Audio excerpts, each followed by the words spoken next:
Hi guys! I just wanted to take a second and say welcome to all the new subscribers.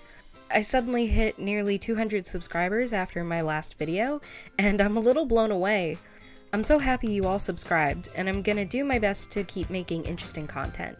Anyway, this video I'm coming to you with something pretty special, my first ever swap. A few months ago, I was perusing through Retro Doll's upcoming collabs and swaps, and one of them really caught my eye, Galaxy Glamour. I love space and all things sparkly, so I knew I had to join. My partner is Sionayan from Instagram. I'm 100% sure that I mispronounced that, I'm really sorry. I'll put a link to her profile in the description box below. One of the things she said she'd like was an alien girl, and I saw a few sort of 50s inspired space outfits on her Pinterest board, so let's make that. For the pattern, I started out with this bodysuit that I pulled off of a Frankie Stein from my stock box. I traced it out on a piece of paper, and after quite a few alterations, ended up with a pattern that looks like this. I got this cool shimmery metallic fabric just for this outfit. I think it looks equal parts futuristic and hollow, and it's stretchy, so it's perfect for what I've got in mind. I lay out my pattern and trace it onto the back, and then cut that out. Most of these outfits seem to have some sort of a vinyl skirt in place, and I thought that was super cute. I just had to do it. But I couldn't seem to find a piece of vinyl on the internet that was tinted in a color that I liked and that could also be purchased by the yard rather than by the bolt. So you know what that means, we'll have to make it ourselves. This was way easier than I thought it would be. I cut up a Ziploc bag into one long strip, prepared some Rit Dymore in a shade of teal, and just sorta dunked it in. I'd recommend taking the pot off the heat so that you don't warp your plastic, but other than that, it's pretty straightforward. Just push it into the liquid and let it sit for a few moments before rinsing it off, and bam, you're done. Well, sort of.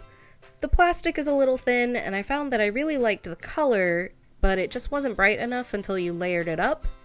To do that, I treated this just like fairy film. I cut out 3 layers of the skirt, placed them inside a folded piece of parchment paper, and with my iron on its lowest setting, I ironed it down while pressing nice and hard. It came out looking really great. The pieces of plastic all melt together, and as far as I can tell, there's no bleeding or bubbling on the dye. I ironed the leftover pieces too for when I made the shoulder points. As of filming this video, my sewing machine was still on the fritz, so I had to hand sew this whole outfit. But as of writing the script, it's finally fixed, so that's good. I sew up the sides of the bodysuit and try it on the mannequin doll. I really wanted a cutout in the chest, so while it was on the doll, I sketched out where that would be placed. And it's a good idea to do this on your doll so that you have a better idea of the placement of things. I carefully cut that shape out with scissors. I probably should have used my thread scissors to do this since they would have been smaller and easier to maneuver, but they were all the way in the other room, so I just sort of struggled through it. Yeah, that looks about right. It'll be better on a doll with a blushed chest. On to our very fancy vinyl skirt. I made a little circle skirt pattern out of paper and then cut it off of my vinyl, then sewed on a piece of fabric onto the top. The only issue with this fabric is that I can't find a thread that doesn't stick out like a sore thumb, so any sewing that you do on this needs to be in a seam, otherwise you'll have to get creative. To cover up my stitches on the skirt, I cut off a second waistband strip and glue it down on top of the row of stitches.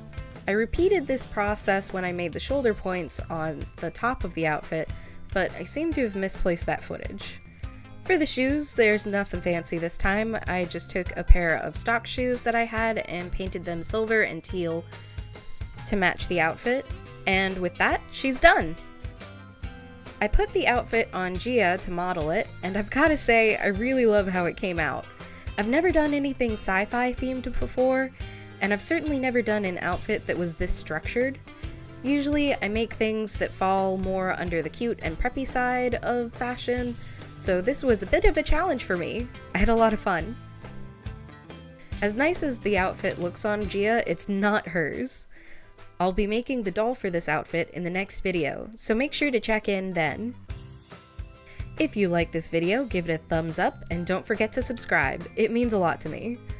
I put out a new video every other Thursday. You can follow me on Instagram for more behind the scenes stuff and sneak peeks. And thank you so much for watching, and bye for now! I'll put a link to her description in the profile box. For the pattern, I started out with this jumpsuit and nope. I ironed the leftover pieces too for when I make the— stop it.